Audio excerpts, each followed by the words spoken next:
He is indeed facing 4 trials, and there's a raft of different charges against him. Now, today's court hearing is on charges that he incited the murder and torture of protesters outside the presidential palace in December 2012. This was when there were large protests against him after he gave himself sweeping powers. And now he's alleged to have ordered Muslim Brotherhood members to go and break up the protest camp. And what followed was an all-night street fight, and at least 10 people died in the clashes.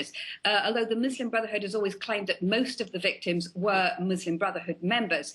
Prosecution lawyers say that Mohamed Morsi knew what was going on outside the palace and he didn't try and stop it. And it's on that basis that he gave the order for the protesters to be killed. Now, there are 14 other defendants in this case, including senior Muslim Brotherhood leaders and members of the Muslim Brotherhood's political wing, the Freedom and Justice Party. This trial is still in the preliminary stages, so we're expecting today's hearing to be another procedural hearing. Now, it's been 7 months since Mohamed Morsi was ousted from power, and his supporters, it seems, are still not backing down.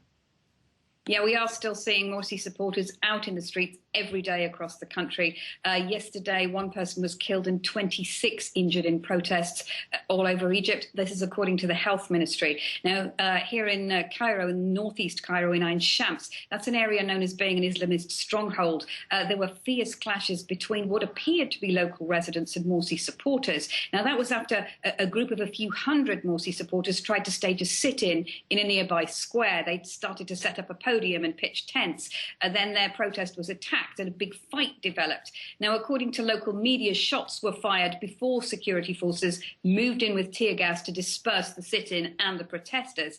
Now, in another area of Cairo called Matariya, protesters were marching and chanting slogans against the army, and then they were attacked by local residents who opened fire on them.